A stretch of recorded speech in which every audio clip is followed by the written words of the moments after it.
This podcast is part of the Game and Entertainment Network. Visit tgenetwork.net to find the latest episodes from all our shows.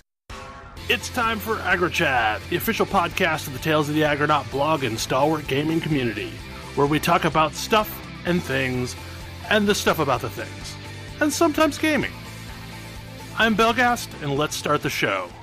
Hey folks, it's that time again. Time for another episode of AggroChat. This is episode 169. Tonight I'm joined by Ashgar. Hello. Grace. Hello. Kodra. Hi. Tam. Hello. And Thalen. Hey. So this is either going to be a really short episode or one of our longest, because every time I have said I think it's going to be a short episode, we end up recording like a 2-hour long episode. This week was kind of a light game day or week for me. Like, for the most part, I only played Guild Wars 2 and some West of Loathing and Kingdom of Loathing, and as we were trying to pull together a list of topics, we kind of all were in that same boat.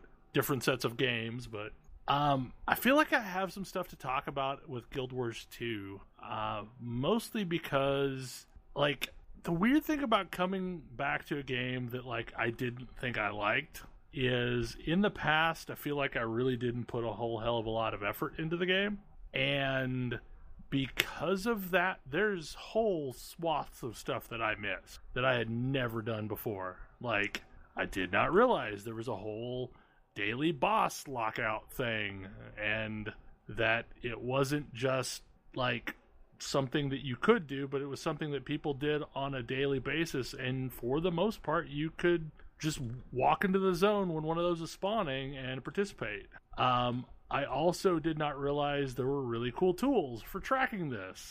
And unsurprisingly, Dolphy has a tool that, you can pop up and it will tell you what zone has something going on in it at a given time. Believe it or not, the official wiki actually tracks these, along with, keeping timers on them. Yeah, I kept this running in the back of my screen the other night, and, it had an alert.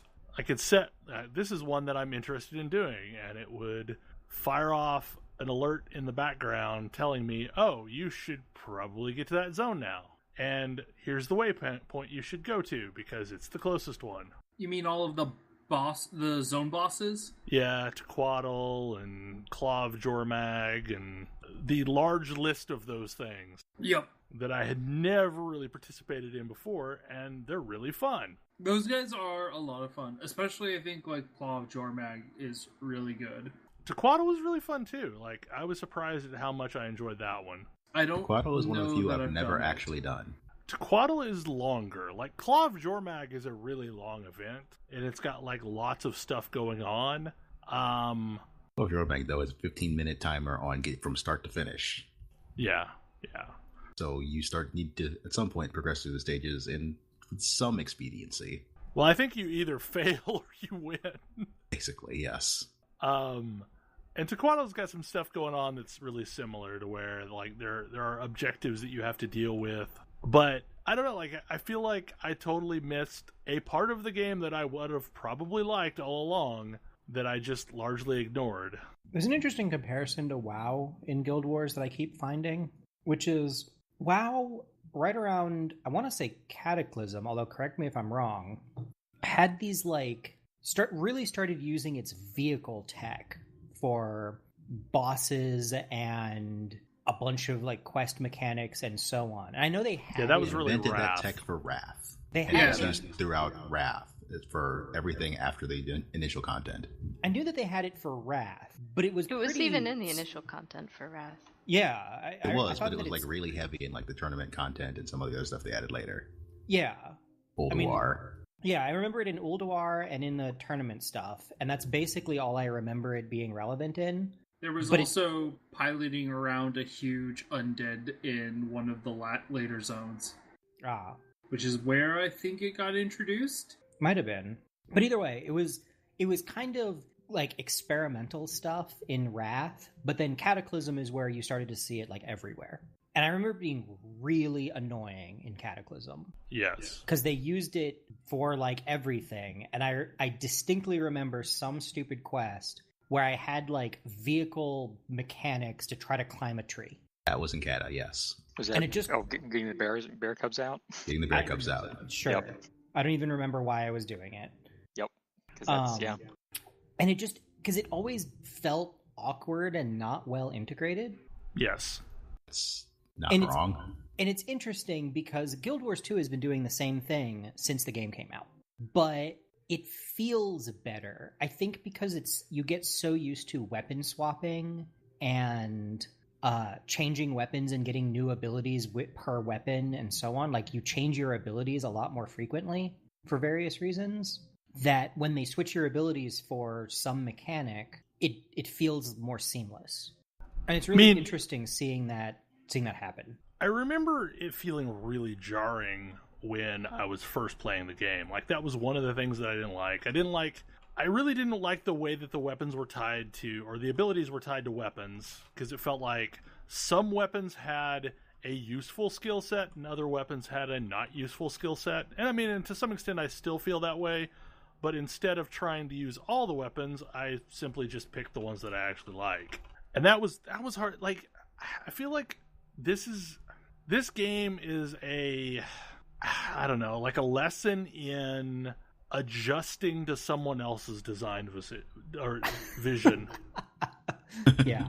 I mean, because I was so used to the traditional model of, and it's not just WoW, it's like lots of MMOs have had this same model for gameplay, and I was used to it. Like, that's what I came into Guild Wars 2 expecting. Like, I expected it to perform the same.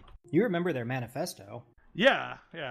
I think that there were some fits and starts, but I think that their manifesto has actually, like, taken shape by now. Well, and honestly, like, the manifesto was kind of full of some bullshit, too.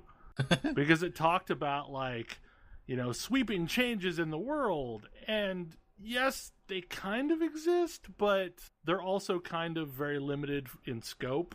Like, they only exist for a period of time. And it's not like you're making broad sweeping changes. So, like, you save the village from centaurs, and guess what? In 15 minutes, you're going to be saving the village from centaurs. So they maybe overhyped the level of changes that were going to happen in the world. I don't know that they did. I think they just backpedaled because they realized people hated them after Living World Season 1.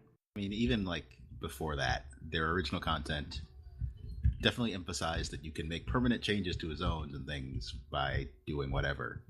Although in some cases this meant, hey, you failed the Centaur event and this instance of the zone is completely trashed now. Yeah. Like, this town is no longer usable because you suck.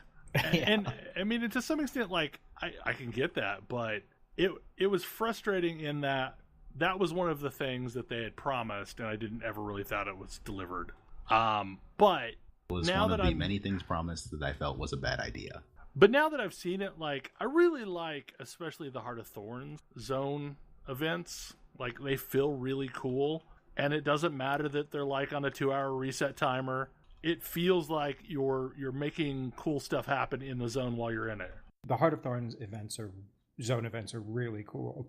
I mean, until I saw the Auric Basin event play out, I would never in a million years have put money down that you could create a raid tier, raid complexity piece of content with zone-wide, that requires a zone full of players to all coordinate and have that ever succeed. Rather than roughly every 2 hours. Yeah, roughly then succeed roughly every 2 hours. Well, and I think what works about it so well is the fact that the game just messages what's going on. Like, it does a really good job of, this is your objective. You should make sure these things are dropping at the same speed. And like, you don't need any additional raid frames to see all their health bars either, because they just show up in your event list. Right. So, like, if South is having trouble, just go to the South. Help South out. Like, everyone can see it. And what's amazing about that is, like, not everyone goes to South, but a significant number of people will go to the one that is having trouble. And it's just such a weird concept to see played out.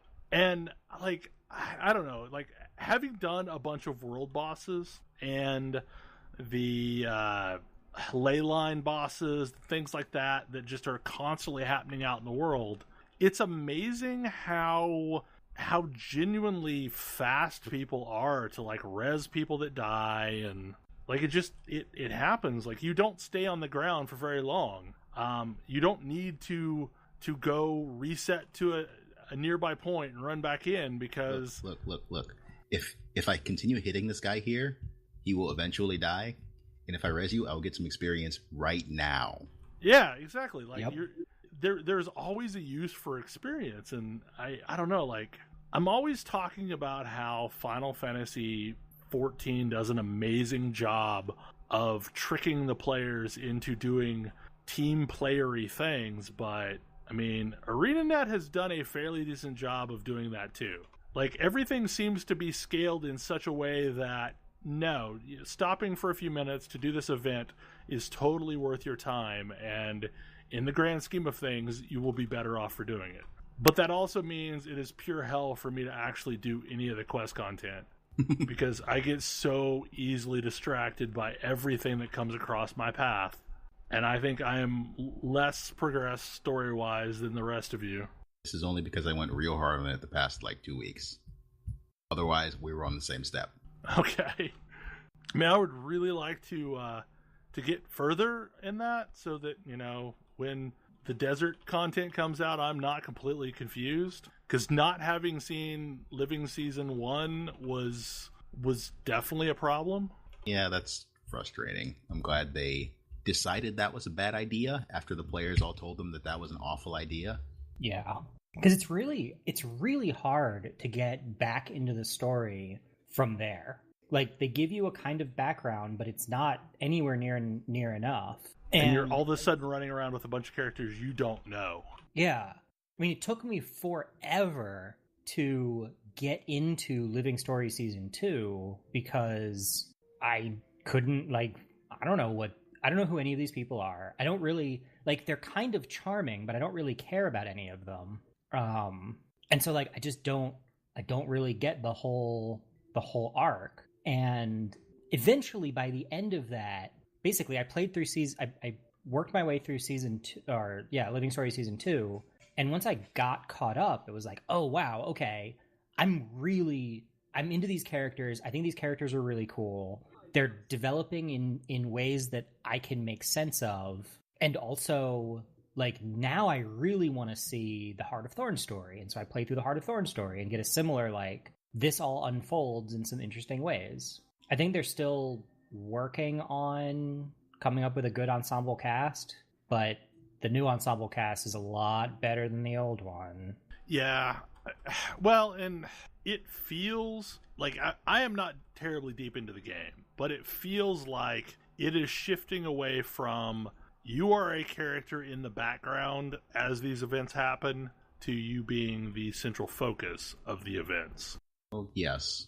Some spoilers for the 1 to 80 storyline here, but through that you become the commander of the Pact, and through that, people start to actually care about the things you say and do. Yeah, I think they do a good job of a surprisingly good job of the same thing that Final Fantasy is good at, which is you get strong and become a badass and save the world, and people give you credit for having done that thing. You don't roll up into some new zone and be like, hey, and somebody's like, hey, what's your name? Go pick up some poop off the ground for me. Which always sort of felt like every new WoW expansion, and to some extent, every new piece of Star Wars content was sort of in a similar boat, where it's like, all right, well, oh no, I've got a whole bunch of people who don't know who I am, so I've got to prove myself to them again. Well, and I think the problem is the vanilla content had a different focus than everything post-vanilla, and I think maybe that was a conscientious decision. That maybe telling the tale of this group of NPCs that we're supposed to care about, but you only really care about if, you're familiar with... Look, I read the book and I don't care about them. Yeah, it wasn't that good of a group. Of that group, the only one that I really like is Ritlock, and the problem is Ritlock is kind of an edgelord, so... For people unfamiliar with this, Original Guild Wars 2 has a group of characters called Destiny's Edge, 5 people, 1 from each race. And the original storyline asked you to care about them somewhat, except it only told their storyline in the dungeons. And all of the dungeons, except for the very last one, are optional. So really, there was just some nonsense going on. I mean, and they spent most of their time being assholes to each other. They spend all of their time being assholes to each other. There was a prequel novel written that was supposed to make you care about them and explain who they are and why they're important. None of that is in the game. So the Destiny problem here, the story is told outside of the game. I was going to say, you've heard me go on and on and on about how much I dislike games that try to tell you story you're supposed to care about outside of the game. The game that gave me that distaste was Guild Wars 2. Well, and isn't there actually some story that carries over from, like, what was the Guild Wars 1 expansion that was like the Norn expansion? Eye of the North leans heavily into this game, but none of that is required. Like, it explains why there are no more dwarves. But Living Story Season 2 also attempted to explain why there are no more dwarves. Incompletely, but it tried. Because this really is a sequel to Guild Wars. And Eye of the North was setting up everything required for that. The only problem that I really see right now with Guild Wars 2 is the fact that I feel like there was probably character building that happened in Season 1 that I probably should have had as a requisite for understanding why am I running around with these people in Season 2. Like, who the hell are these people? Now, as I've gotten to know them, they're a far superior replacement for Destiny's Edge. And they're basically like my Destiny's Edge. But it is super jarring when you first start playing because why the hell do I care about these random people? And especially the way that the game introduces it in Season 2, like, you're the best of friends already? Sure, because you killed Scar. I mean, wait. What? Yeah, you didn't do the thing that you're supposed to have done. You didn't do the thing that you were supposed to have done. We have a sort of cutscene showing you that thing that you were supposed to maybe have done. Look, Living Story Season 1 was a mistake. They know it was a mistake, but they can't fix it now without literally remaking it, which maybe they should put in some effort to do. But I mean, I feel like that's probably a good idea at this point. Like, come out with a remastered Season 1. I know they still have the model for Old Lion's Arch because it shows up when you do the level 60 story. Right. Yeah, you still encounter Old Lion's Arch. I mean, they could do Season 1 as a entirely instance thing, probably. I'd be fine with that, just to be able to see what the hell actually happened instead of a, this is what happened last season. Because that's what that video feels like. But it's only the scantest of bullet points. Yeah. And like I was saying, it's really hard to get into, although having made my way through it, it works. Like, I would go through it and look at it, but I'm okay with it now. Yeah. I don't know. Mostly my biggest takeaway this week is that the quote unquote casual raid content of these world bosses is really fun. And not that I'm really getting anything that useful from them, but I'm having a fun time doing That's what you think. I don't know what I'm getting for. I guess I'm getting that ore, dragon ore or whatever. We're getting Dragonite ore. That I will probably need a lot of for legendary. You need to craft ascended items. Ah, okay. I'm still on this mad hunt for precursor, so for a very specific precursor. That's a lesson in madness. So there are 2 things you can do there. There are 2 ways to get a precursor that are reliable. One is to make somewhere between 300 and 500 gold and buy it, and that is by far the easiest way. The second is with Central Tyria Masteries, you can craft it yourself. Yeah, and I have started down that path, so I can have my own smashy thermometer. And I think the one that I'm after is one of the more expensive ones, so the precursor is not any worse than the others. Precursor is perfectly fine. The full one, the Juggernaut, is very, very hard to craft compared to the others. But I really like hammers. So another thing, what were you gonna say, Tam? Oh, I am not interested, in much the same way I'm not interested in doing that madness in Final Fantasy. I am even less interested in doing that madness here, despite the fact that I've gotten a precursor to drop. Way less madness in Final Fantasy than it is here. Well, yeah. So I guess part of the thing with Final Fantasy versus Guild Wars when it comes to a legendary is Guild Wars 2 has, I don't know, for lack of a better word, made this commitment to parallel content, not vertical content. If you make it legendary, it will literally never be outdated. Right, like it is always going to be useful. So that makes it worth the madness to me. But it's so much more madness. Oh, absolutely. I mean, I'm going to have to PvP to get a legendary because reasons. What is it? To get a gift of battle, you need to do World v World. Now, is that because they're never going to raise the gear level? No, when they made Ascended gear, they buffed legendaries. Okay. I was curious if there is the opportunity for them to boost the gear levels again and just boost legendaries with that. I mean, I feel like this is a fundamental difference in the way that they look at games and specs and stuff like that. Is it's more like, Diablo 3 in that they may add additional gear pieces, they may add new talents and things like that allow you to tweak your build, but that ultimately the ceiling is already fixed. I mean, the complexity level will continue to increase, and with Path of Fire, that's only getting more so, but... That said, these legendaries are utterly nonsense. Like, I would not grind for an anima weapon. That seems like nonsense to me. These are much worse. These are so much worse.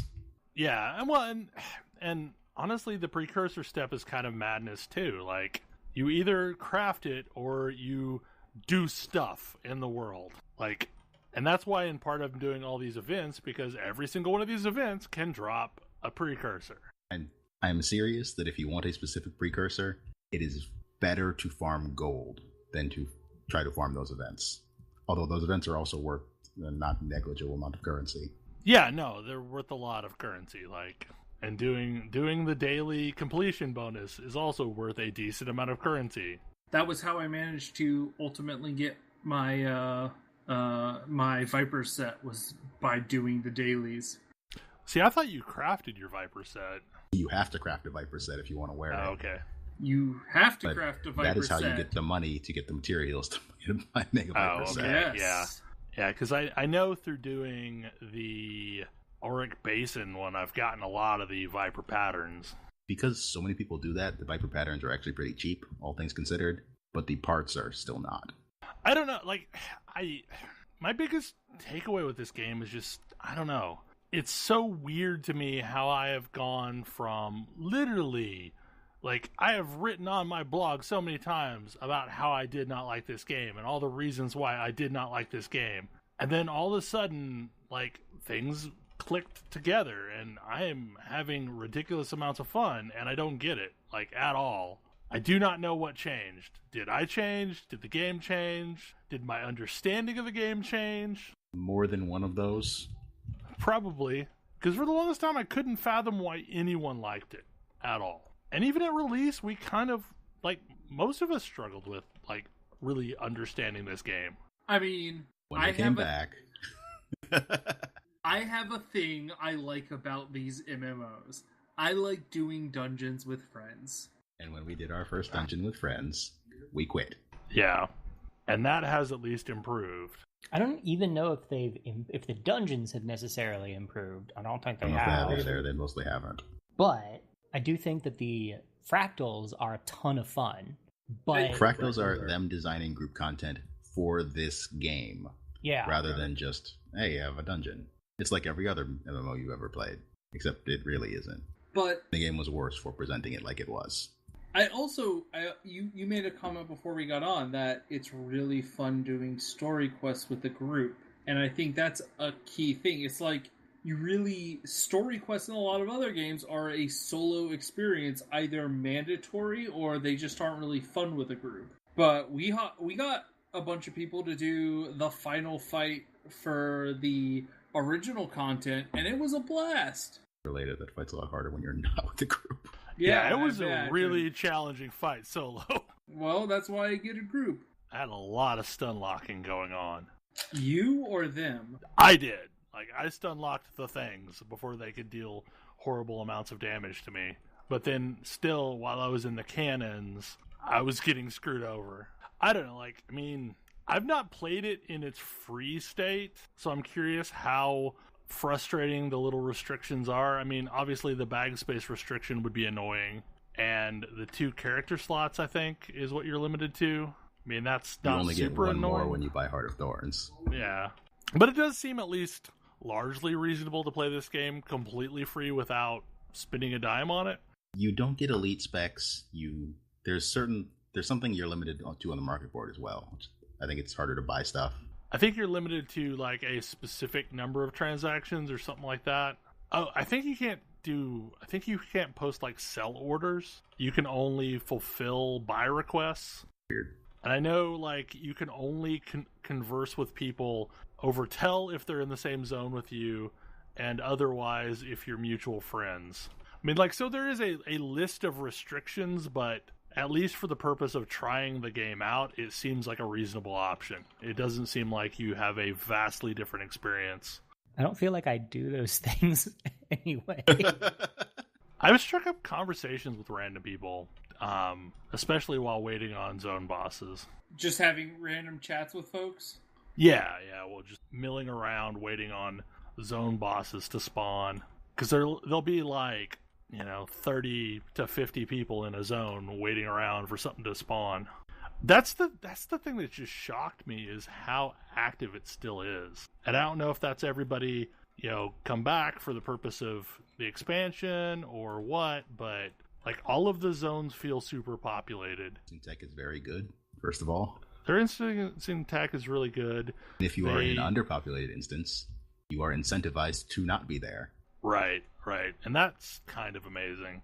Bribery, it works. Yep.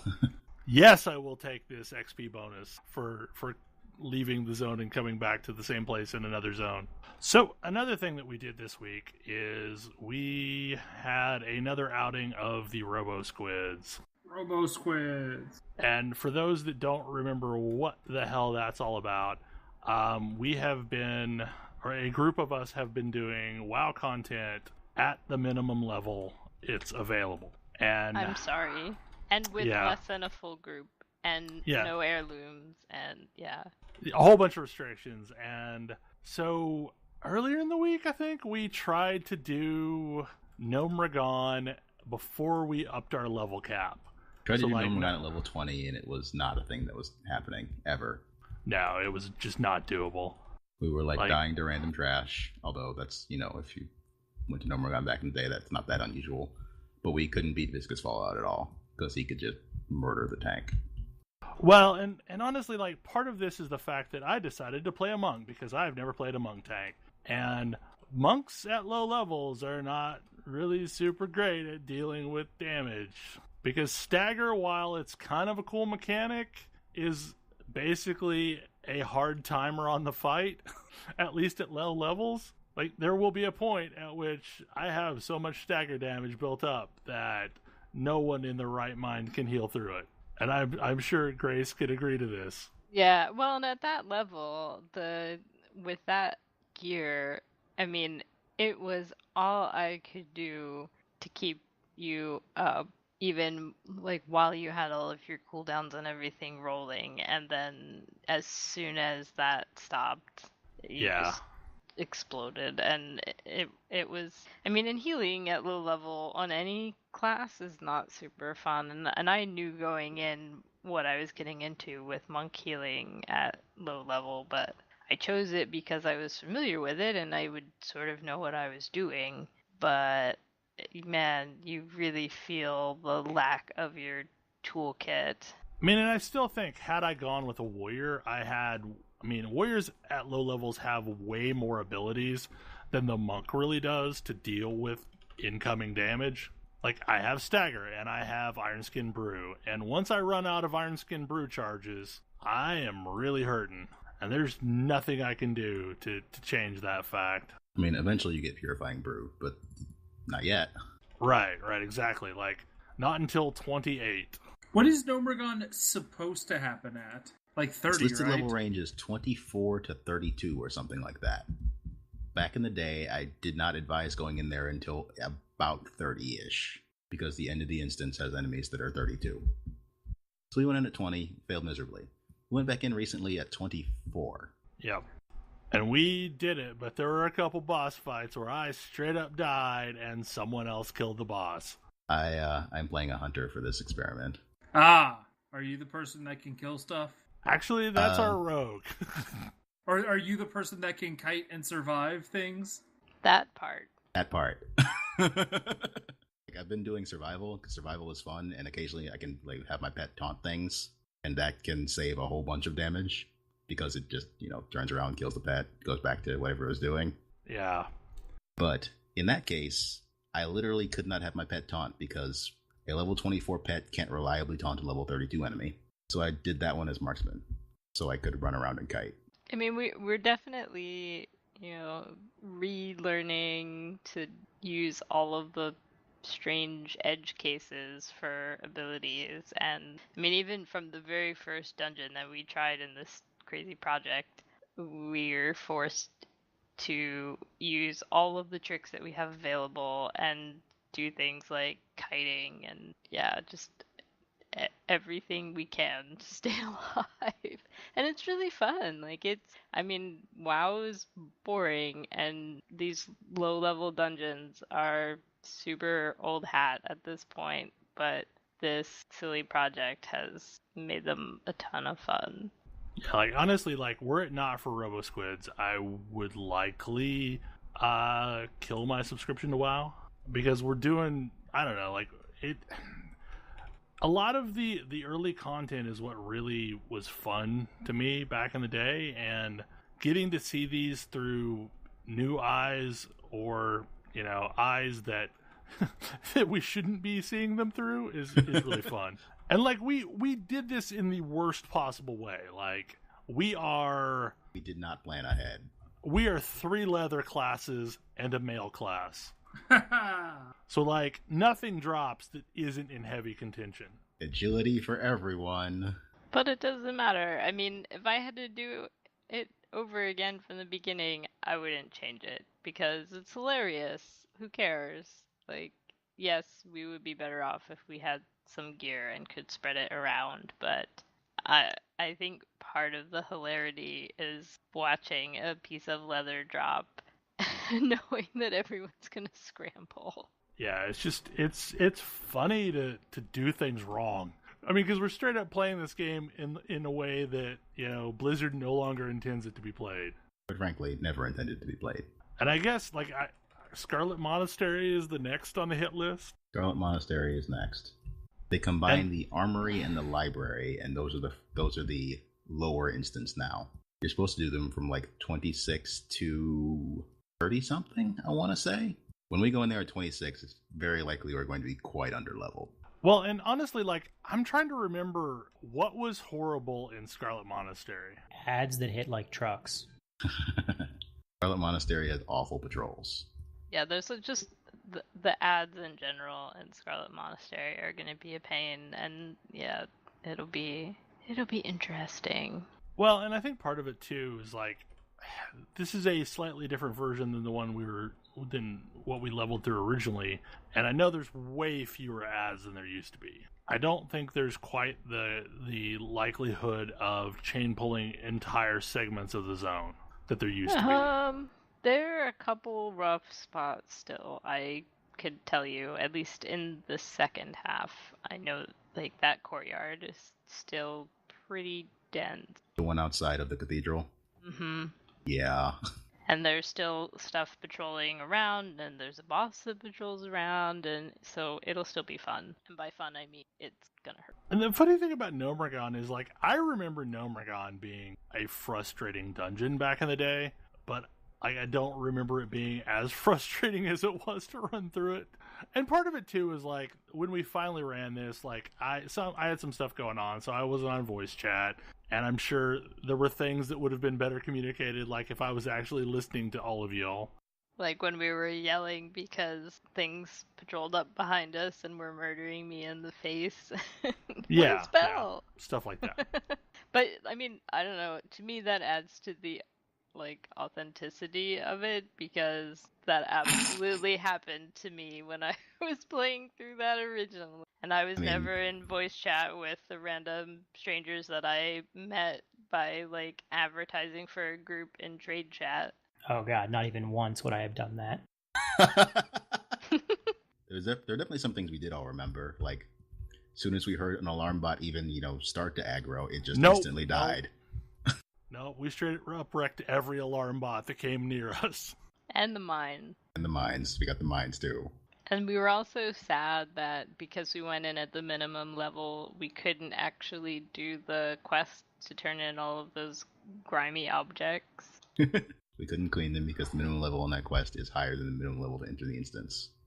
Also, the aggro range on the gnome area is high, yes. It's very high.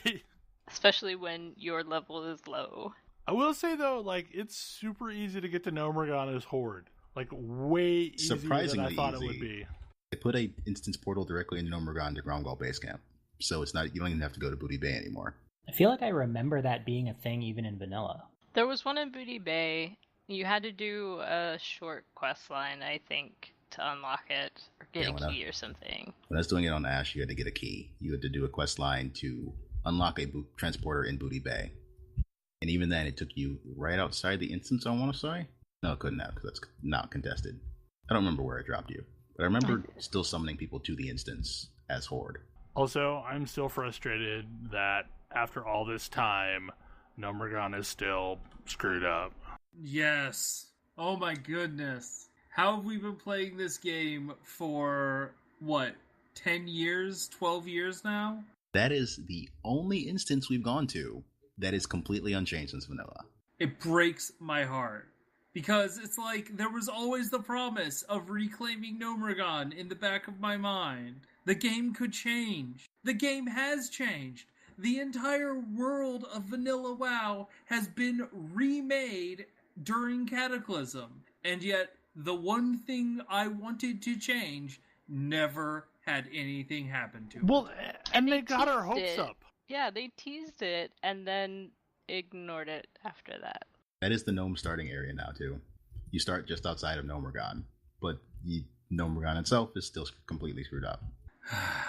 It makes me sad. Well, I mean, and by the same token, the trolls don't really have a home either. Well, I kind of feel like they decided that bad stuff was going to happen to the trolls because, as I recall, the Horde story was more important in that one than the Alliance story. Or well, I guess we need to. I guess we can't give the gnomes their homeland back. Yeah, poor gnomes. I mean, gnomes would be so much more interesting if they weren't the generic comic relief bad ideas race. Poor gnomes. Whatever, I got a cool helmet for trying to help them out. Yeah, I mean... And a cloak. I mean, I guess on the other hand, isn't, Mechatork the only faction leader still in charge from vanilla on the Alliance side? Yeah, I think everybody so. else has gotten rotated out. So there's that. I mean, you've got Diamond Magni. I mean, at least he's still around. I just, ran a scenario with him. I mean, Horde side, Thrall is still around, but not active. And you have Sylvanas. I mean, and I guess if you count, Blood Elf dude. No, he wasn't there in the beginning. Which I obviously don't count, because in that case, you'd have to count Space Goats, and yeah. Yeah. Yeah. Also, Blood Elf dude, so important. I still can never remember his name. Exactly. Yeah. I honestly couldn't tell you. I'm usually better at proper names than that. That dude who's less interesting than Kalphus. Less interesting than Velen, which is, saying something. Velen gets way more interesting with time. Sure. But only through this expansion. Yeah, Velen got a lot of story points. He got a lot, he had some story points in Warlords also. He's been a super huge part of the story, and is it Lorthramar? I don't know. The Blood Elf guy. Theron. Yeah, there you go. He had a little bit of plot points with some of the Dalaran stuff in Mist, I guess, and then not a whole lot since then. Basically, he was the one world leader that no one ever bothered to defend when someone was doing the PvP raids to get their bears. Just straight up. Nobody gave a shit about Silvermoon. Man. It's kind of like how back in the day nobody ever bothered to defend Darnassus. It's Darnassus. Who would defend Darnassus? Well, that Well, that and some people would actively try to assist the horde in killing that asshole. He was an asshole. I can remember one horde raid coming through Darnassus, and I stood up on one of the buildings and clapped at people as they ran by. Well, to be fair, wasn't the leader of Darnassus not considered him? It was considered Tyrande? Yeah, Tyrande. Maybe? I don't know. I'm honestly not up on my Night Elf lore. I feel like Pendrell was considered the leader, as the faction leader at the beginning. Yeah, whatever. He can go screw himself. I need to go kill him on a slightly more regular basis so I can get that item from him. Oh, the Fire Kitty? Yeah. Yes. It's amazing. I mean, that's a fun dungeon to clear. Wait, what? Raid. There's a lot of mounts and toys. Firelands and is easy to clear. Yeah, it's super fast. And there's a lot of good, fun stuff in there.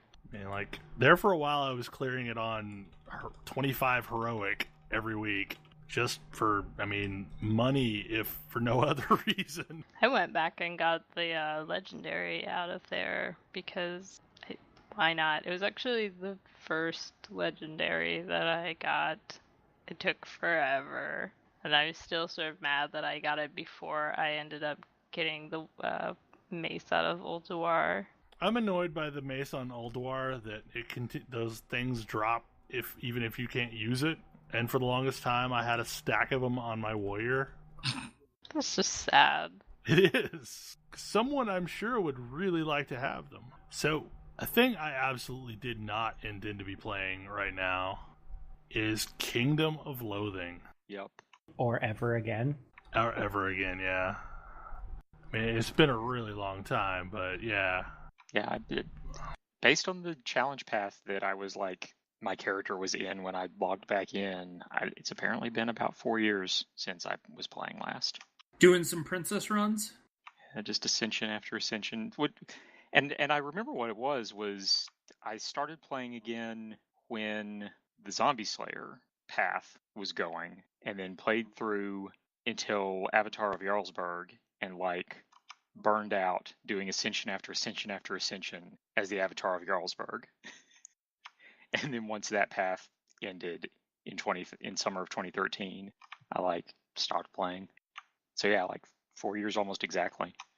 I do not remember when I last played, but the account that I originally played on, I don't have access to anymore. So all I have that is sucks. my secondary account that I created, I don't know, at some point not that long ago. Maybe 6 years ago, something like that. Because my original account was on an old ISP account that I have no idea what the password would be, and I don't have access to that email anymore. But, I'm playing a Seal Clubber at the moment, and, this is a pre-ascended character, so, I've not done anything. Ah, so you're going through the original game. Yes, the original game. Well, as original as there still is, because a lot of that stuff has been redone over the years. There's a lot of quests that have been changed over the past 4 years that I've there's a lot of stuff figure out how to deal with. There's a lot of stuff that works different than what I remember. A lot of stuff that works different than what I remember. I had tons of anniversary stuff waiting on me in my mail. Mm-hmm. And that gave me a reasonable starting point, because it gave me a weapon for every slot and things like that, so I could actually go and start doing stuff. My biggest problem is that I just lack enough turns to do much of anything in a given day. Yeah. Even drinking food, and because I really don't have access to great food or drink yet, so. Yep. But I don't know. It's it's so nostalgic that I'm having fun, and it's entirely because of West of Loathing. Yeah. And playing Kingdom of Loathing and then playing West of Loathing, man, the one thing that frustrates me about West of Loathing is the lack of a quest tracker. They have a different system that is cute in its own way, but it is tedious and annoying to have to do because I'm forgetful and I can't remember all I should be working on. They basically have a mechanic where you go talk to your partner. Yeah, and they'll list off all the things that you could do. Yeah, but You basically have to cycle through it until you remember who was I supposed to take this thing to? Yeah, going and checking the log at my campground is a lot easier. Right. Well, and you also have the log on the left-hand screen that shows you basically some of the stuff you should be touching. Yeah. So, I don't know. Have you bought a horsery? Horsery. I have the horse armor. Then you have a horsery. Okay. Because that's the thing to get the horse armor.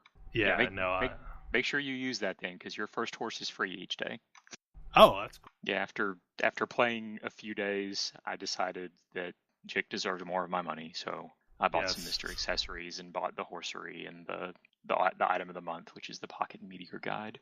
Yeah, I just thought the horse armor was hilarious, so I had a couple Mr. Accessories on me, and I bought that, and I have not picked up the item of the month, but I may. Yeah, it's one of those that adds like random. It adds a lot of stuff, but apparently, one of the things it adds is random drops that you can turn into equipment, food, or booze. And it's always handy to have one of those around. Sadly, all of my old items of the month and various things like that are no longer usable in standard runs. So any paths that I'm doing, because they implement basically paths only let you use stuff that was available within the past 2 years. Like all that stuff is still available in a normal run, anything and everything. But I can't make snow cone upon snow cone upon snow cone and just eat all of those. Yeah, right now I'm mostly farming like easy drop items and eating those, like Mad Train wine and stuff like that. I think burritos are still one of the better things that you can get access to early. And that's what, meat and a wad of dough, I think, something like that. Beans from the Batcave and wads of dough. Yeah. And there's stuff you can get from the Mad Bakery that you can make into cupcakes, which are pretty good. And Pop-Tarts and bagels. I did not remember baguette craft from previously. I ended up making a baguette, and I could turn it into all sorts of items. Yeah, I think the baguette was added like maybe when the bakery was added. I don't know, because that was new to me. Maybe. Too. I'm wondering if they have sunsetted certain accounts. If you did not play and you did not have Mr. Accessories, they sweeped accounts every year or so. If you ever spent any money on the game, then your account is permanent. Will never ever go away. Otherwise, they get wiped out after, I want to say, 6 months.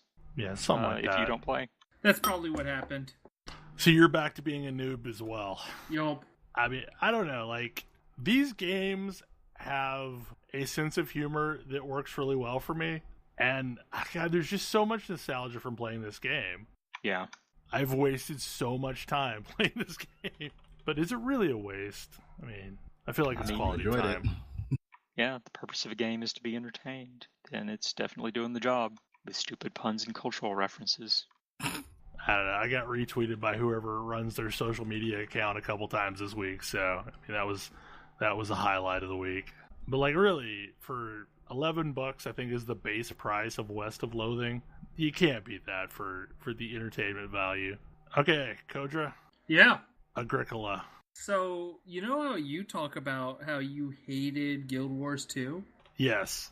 I thought I hated Agricola because I played it one time and it was terrible. And I stand by that assessment because I was apparently playing the easy mode, the family game, where they don't introduce any cards. The problem with this is, though, all of those cards that they introduce to add complexity to the game makes the game easier. It makes it possible to do things with less. Yeah, well, but... it makes it easier to understand, but harder to play, I think. Well, I also think it makes it easier to get ahead. Like, you aren't feeling like you're just playing a starving family that's getting nowhere. Oh, you mean, yeah. Playing the full game allows you to do things. Playing the easy family version it takes away both about half of the complexity of the game and also removes all of the additional stuff that complexity lets you do. But as a result, when I played it the first time, it was mostly just me barely scraping by trying to do this like subsistence farming where every time I got even a little bit ahead, a harvest came and wiped me out. And once you have the cards, you're able to sort of build strategies that work with each other, and you are trying to like get a flow going as you're playing the game, and you have engines that you're building, and it's interesting and fun, and it's definitely harder, it's definitely more complex, but in the way like you are less likely to have to like starve at certain harvest points when you're playing this version. And starving just it's a really feels bad mechanic. Yeah, if you ever can't feed all of your whole family, you not only does it sucks, but for every basically point you're behind, you have to take a begging card, and those just sit with you. It doesn't feel great. Yeah, and it's a huge penalty. It's a huge points penalty that you have to take. But also, it's like, in the story of the game, your family is starving rather than thriving. It's like, I can tell that the game is telling you that you're doing very poorly. But basically, playing with the cards shifted the focus to where you can now grasp why people like the game and why they think it's fun. Yeah, no, it definitely is a game that has a lot more to it than I first gave it credit for, because playing the full game is actually quite fun. There's a lot of interesting flow. There's a lot of interesting fights to happen in the game. It had been a really long time since I played the game, and so I didn't remember that family mode existed because I'd never actually played it. Like, I was introduced to the full game. Like, the first time I played it, it was the full game with cards. And so I knew that family mode existed, but I didn't really know the details of it. And like, it's meant that I have never been able, like, Agricola is one of my favorite games. I think that it's very complicated, but I think that the strategy is very complicated, but explaining how it's played is very simple. Like, there's a lot of pieces and a lot of moving parts, but like, what do you do? What can you do on your turn? Well, that's really easy. Sure. Yeah, I definitely agree. Like, it's an easy game to explain, and it means that it's a game that I don't feel like a new player is going to feel like they lost that game because they didn't understand the rules as much as they may not have put together a fully functional strategy, but it's not like, oh, I didn't memorize all of the rules, so I lose, which is big, or like the person who knows the rules better wins every time. And I don't feel like that's true of Agricola. But it also meant that like I haven't played it in long enough, and I've never played the simplified mode, and it meant that I've been trying to get Kodra to play this game with me for years.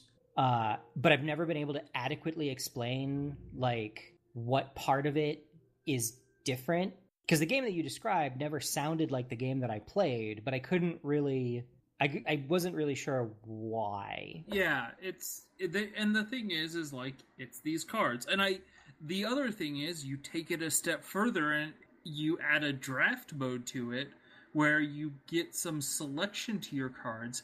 And that's just one more thing that helps you build a more cohesive strategy and helps you do even better. Yeah. Again, it's adding complexity, but your score is probably ultimately going to be higher. Yeah. Which I think is important, because this game is very hard to get a high score on. Yes. Yes, it is. It like, this game feels... And I'm really interested to try and... This is a game that I want to get a lot of plays of now, because it's really fun when you have those cards differentiating things. Yes. Well, because, it's that, and also it means that people aren't all doing the same thing. Yeah. Like, and I feel like that's really... I have been really critical of worker placement type games, because I feel like most worker placement type games fall into one of two traps. Either they don't let you differentiate your strategy enough from the very start, so people who take the good actions win, People who can immediately recognize what the good actions are and take them before other people just get ahead and stay ahead. And there's nothing you can really do about that. And alternately, a lot of those games don't have enough actions you can take. I do think Agricola, and again, I need to play it a lot more. I think building your family is probably the most important thing, and that's where you want to focus your efforts early in the game on. Just being able to do that. Just because action economy is way too important in this game. Yeah. Because even bad actions are good. Yeah, like action economy is important, and and the single biggest contributor to your score is how many people do you have in your family. Yeah, which is, I think, very odd. As soon as you can't feed one of them once, it goes away. Yeah, each one takes 2 food, and if you even don't have 1 food, you have negated the entire value of adding that person. Well, points-wise, but you still have the actions. It's true. True. That said, a underpicked activity was day labor, which is just get 2 food. It's not hard to see how you can convert one action into food. I mean, by the 3rd harvest, I want to say, I had a food engine and was trying to concern myself with other things. Yeah, once you get something that's once you get one of the what are they? The fireplaces, you're able to start cranking out quite a bit of food. Yeah, I feel like a board game about starving families is in the 12 sads out of 10 category. Yeah. I mean, ideally, it's not about that. But yeah, ideally, it's not about a starving family. Ideally, it's about a thriving new farmer. Yeah. And it's a game about farming that I find fun, which is Miracle all in its own. That having been said, I have played Agricola alikes that I think are usually about the same game, but with a different skin. And sometimes the skin matters. There are games with basically the same, yeah, sure, it's just Agricola with a different skin, but there's more interesting skins than, being a Dutch farmer. 14th century Dutch farming, or whatever. I have not played, so what games are you thinking? Lords of Waterdeep? Lords of Waterdeep is the one that comes immediately to mind. Yeah, I haven't played that one, which I should, obviously, because I like this one a lot. There's a game on Kickstarter which is called Argent the Consortium, which is also the same thing, but in a magic school. Yeah. Because this game is doing some things differently from worker placements, specifically the card. The cards are what is differentiating this from a lot of other worker placements. Because it's giving everyone a starting point that is different from each other. Whereas there are a lot of worker placements that get all of their differentiation in what order people are going. Dungeon Pets is all about trying to get your minions to order themselves properly in the various locations. But I definitely want to play a lot more Agricola. I was kind of hoping there would be a good online version of it. I've created a monster. It's true. I will never be able to play a casual game of Agricola again. Probably not. Agricola, I mean, I won't say that. Agricola does have a lot of competition. It's very much about getting the right timings on things. Yeah. And trying to cut people, trying to make sure that you cut other people and don't get cut out of the actions you need. Yeah, they have 2 entirely separate decks for vastly altering the way you play the game.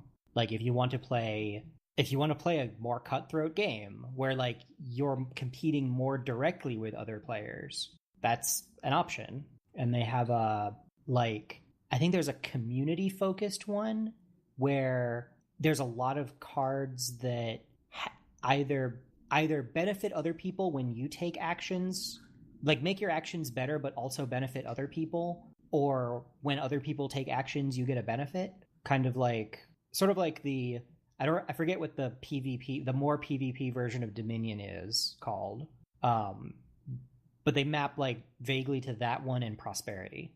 Yeah. We have any other major things that we want to talk about? Don't think so. I've been strongly considering building a commander deck from scratch. Oh? Because this year printed a lot of support for tribal decks. So dragons are cool and all, but there are a whole bunch of werewolf cards. That would be amazing. I mean, I'm not sure if you could do an entirely werewolf deck, but you could probably... You can come pretty close. You could do a themed deck. There are definitely werewolves. There are more than enough werewolves to fill a commander deck. There is one werewolf commander. That's a bit of a weird spot. There is one. Oh, okay. And he was just printed in the most recent Innistrad set. Prior to that, there weren't any. Because it has to be, I guess, a legendary creature, right? Yes. I am still shocked I got 2017 as cheap as I did. Oh, you found the Commander 2017? Well, I don't have it in hand, but like there's a place that I didn't really know was around that's like just down the street from where I work, and on their website they had the ability to pre-order, and their pre-orders were like 119 for all 4 decks, which seemed pretty good to me considering that's 28 something a deck instead of what, 34 retail? They retail for 35 each, yeah. Yeah. Although around here nobody is charging retail price for them. They are all marked up, even though they haven't even come out yet. I think I keep hearing that the Wizard deck is the one that everybody's concerned about it underperforming. The Wizard deck, in many ways, has supposedly some of the most current value based on people's estimations. I think that's because people are taking things out of it. Probably. I mean, like, the most valuable card in the Vampires deck is the Fury of Protection. That's because it's hilarious. I will absolutely play a Vampire deck. That card is just funny, though. It is the best "Nope, I'm out" card that I think they've ever printed. Which one is that one? It is a white instant. Everything you own phases out. All your permanents phase out. You gain protection from everything, and your life total can't change. So whenever you are just done with a situation, or possibly to prevent something very bad from happening to you, you can just go, nope. It's also the first time they printed phasing at all on a card in 15 years, something like that. I mean, Visions and its cycle the only time phasing was around? I think so. I mean, admittedly, phasing was kind of a confusing mechanic. Phasing is a very confusing mechanic. And, like, that was the thing is, everyone sort of lost their minds when this happened because Wizards had promised never to print phasing again. They also fixed some of the rules around phasing as a result of this. That's a good thing. Notably, because phasing was nonsense. Notably, tokens can now phase out and phase back in. I feel like this is only relevant if you're being degenerate. It was relevant to certain Legacy players that were doing a degenerate thing. I mean, yes, I'm not going to disagree with that. They were one of the things with phasing. Again, phasing rules didn't make sense, right? So when you phased out a creature that had an aura attached to it, the aura phased out with the creature, and it didn't phase back in by itself. It phased back in with when the creature it was attached to phase in. This was to make sure that auras never got detached from a creature when they phased out. At some point, they introduced equipment as well, and I'm sure they just went in and handled all of the attachment rules for auras with equipment, and added equipment to those. So, living weapons are equipment that come in attached to a 0/0 germ token. So if you phase the 0/0 germ token in any way, the germ token dies, never phases back, and the equipment gets lost to the ether. That's the ruling they're fixing. This was relevant because there was a piece of equipment that was particularly persistent. Phasing it out was the best way to get rid of it. Batter skulls rejoice. But, like, this is a terrible rules interaction because it doesn't make sense. Anything that phases out is supposed to phase back in. This is one of those corner case exceptions to the rules that they added, thus going back to Bell's thing, phasing rules don't make sense. No, they never did. I mean... Although now they work mostly as expected. Yes. Again, though, like... you never, ever, ever want to be looking up the comprehensive rules to understand how something works. I mean, I remember phasing was treated with such nonsense that there were a lot of unofficial shop rules where you just didn't play with phasing. Like, you just don't play with phasing.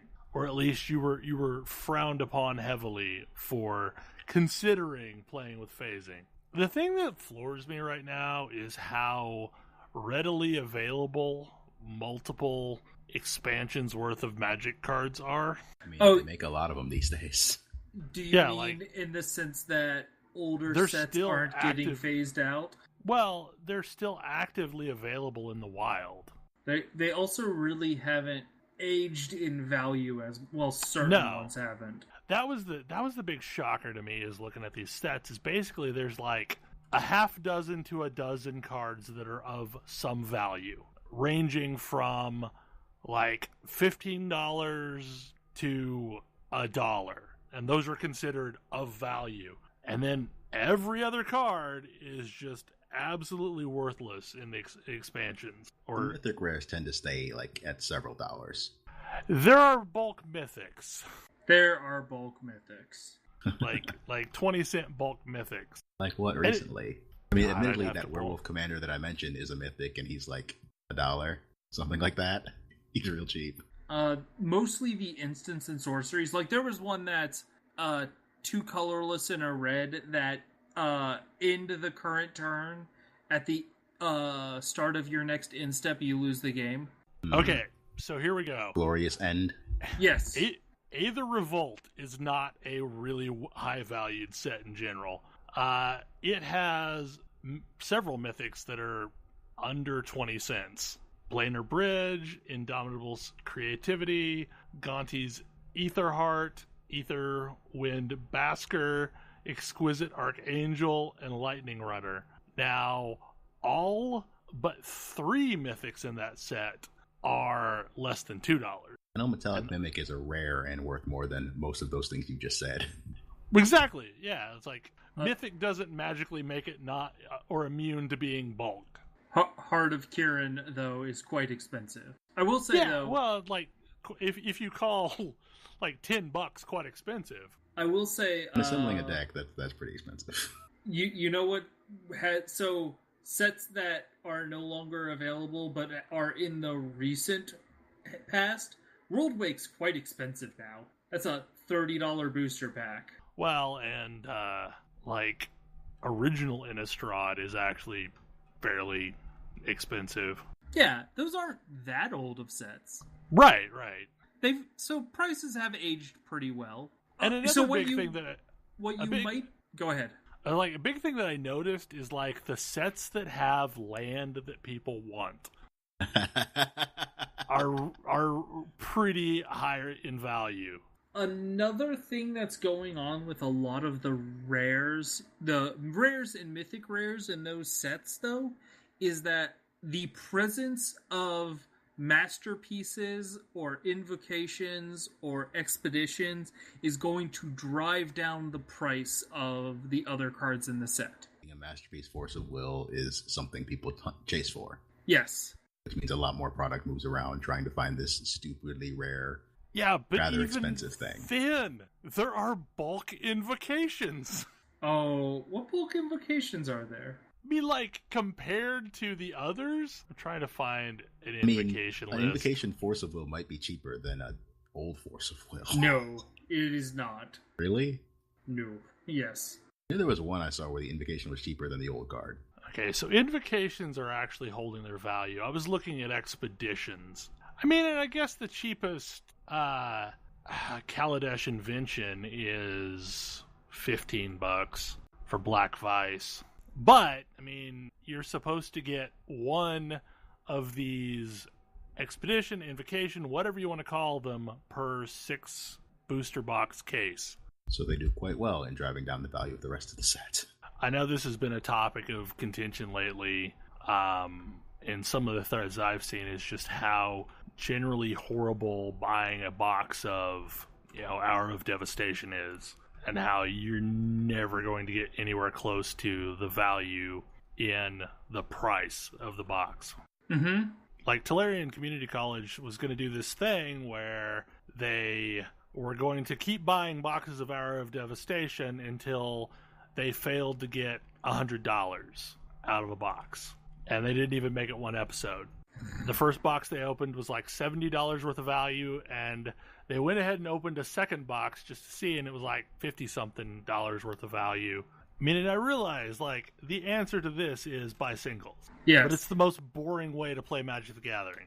The thing is that especially when a set gets released that's undervalued, the only way to get the value up is if people don't open up product. Yeah. This is hard stuff for Wizards to handle, though, because they also don't want power creep. Yeah, there's an article that I think Rosewater wrote some time ago talking about, like, this is the reason why we have to print dead cardboard. Like, there's a certain amount of dead cardboard that is in every set, and it's so, it dilutes the good cards. And it kind of makes me sad because, like, there's all these cards that will never see play. They might see play in Commander. They might see play in Draft. Too. But when you have to put together a deck of 99 cards and you can't have more than one of anything, some not great cards see play. I mean, there are a lot of quote-unquote forest bears, and there are a lot of quote-unquote great ogres out there by other names. While you can do better than a grizzly bear for 1 in a green, it's still kind of the standard.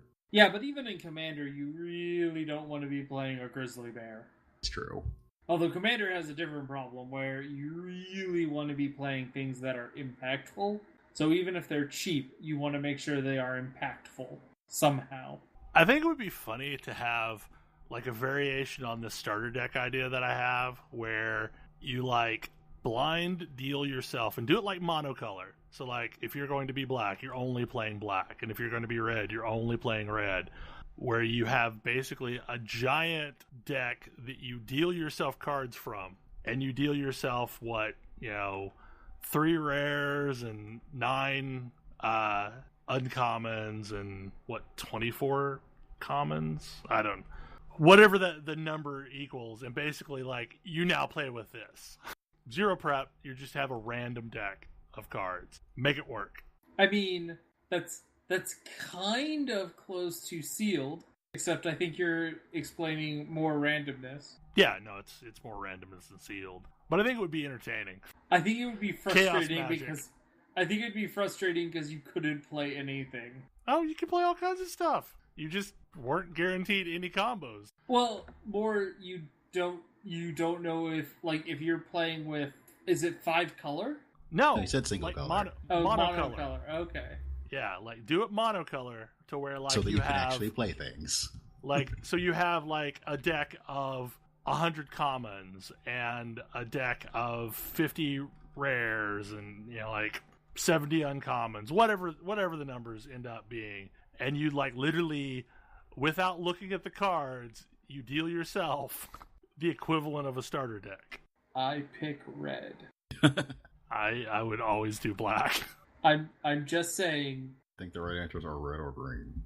I'm pretty sure red is going to be Bernie probably no matter what. I'm pretty sure the name Red Deck Wins is there for a reason. Didn't you say that's the story of Standard right now? It is. Red Deck Wins is back on top. Man, yeah, I watched a little bit of one of the finals at like the Birmingham final. Uh-huh. And that burn deck just shredded the black-green rock deck that it was up against. Yup. It was not even the same game. Like Red Deck Wins is back on top. And again, like that's why I say I would pick red, is because most other decks you think of are typically 2 colors, but red deck mono red always seems to be the best mono color. I would probably pick red or maybe white. Well, and the problem with mono black is you're gonna hurt yourself almost as bad as you hurt the opponent, because black cards have a catch to them usually. I mean, less so now, but there are still black cards that have ridiculous downsides. But, I mean, it would be cool to put, like, a tutor in each of the decks, because, I mean... Tutors don't exist in all colors. They did during one of the expansions. I'm pretty sure there is no red tutor. I thought there was. You might consider Gamble a red tutor, I guess, which requires that you tutor a card from your deck, then discard a card at random from your hand, because red. I guess you're right. I forget what set that was. Was it Portal that had a tutor of every color? Except for, I guess, red? Oh, the Mystical Tutor set? Yeah, because that set had lots of different tutors. That was Mirage. Yeah, because that also had Enlightened Tutor. Yep, which was the enchantment. But yeah, good time. Anyway, have anything else of interest to discuss? So while we've been podcasting, I've been painting. Even though we had that discussion earlier about how some things are more possible when podcasting than others. And you totally did this to prove me wrong? No, it was just a thing I decided to do while we were talking. I mean, I've been making an octopus while we've been podcasting. Yeah, surprisingly effective. And it's one of those things that. So I guess to back up a step, like I've been painting some Space Marines, and part of what I wanted to do with that was learn how to paint black armor, because painting black armor is kind of a pain. It's really easy to end up with a mini that just looks like you covered it in black, whereas like actual black armor has like, it reflects light in a certain way, and it's got like a sheen, a shape to it that gives you a sense of how it looks. And so like so I've been, practicing that. How do I make armor look, or how do I just make a miniature look good if the predominant color is black? And so one of the things that I've been doing kind of while working on it is documenting my process, because there's a bunch of these and I want to be able to replicate it. And it really strikes me, there's this mystique to painting, especially like minis painting, that you've got people who can paint incredibly, ridiculously like gorgeous, detailed things on a 28 millimeter mini where you're like, that's ludicrous. I can't believe that you're painting on the limbal ring of their eye at that scale. Like, total nonsense. But like painting a mini to a point where it looks good, and that's one of those things where it's like, well, I guess I can put, for years it was like, well, I guess I can put paint on a mini, and now I have a mini with paint on it, but I don't know if it looks good. But like painting a mini to make it look good is not that hard. It seems hard until you do it once or twice, and then you're like, oh, I just do these things. I just, in this case, I just follow this process, and it's like replicable. And then once I understand that, I can move on and do something. I can do a slightly different variant. Like, oh, instead of painting this in black, I'm going to paint it in red. And how is that going to change things? But like at that point, I'm changing like single variables. Like I'm doing one thing slightly differently, but all the other things are mostly the same.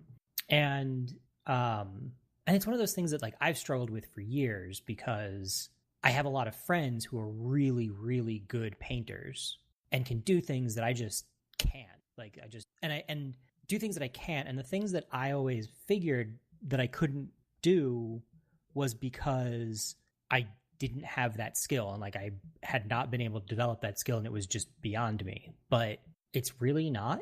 I've been able to, like, I've been doing freehand work where I, freehanding is, painting, not painting the shapes that are sculpted onto the mini, but just painting on a flat surface, some like actual shape.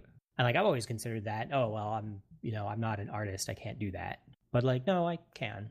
Just tried it a few times and I slowly get better at it.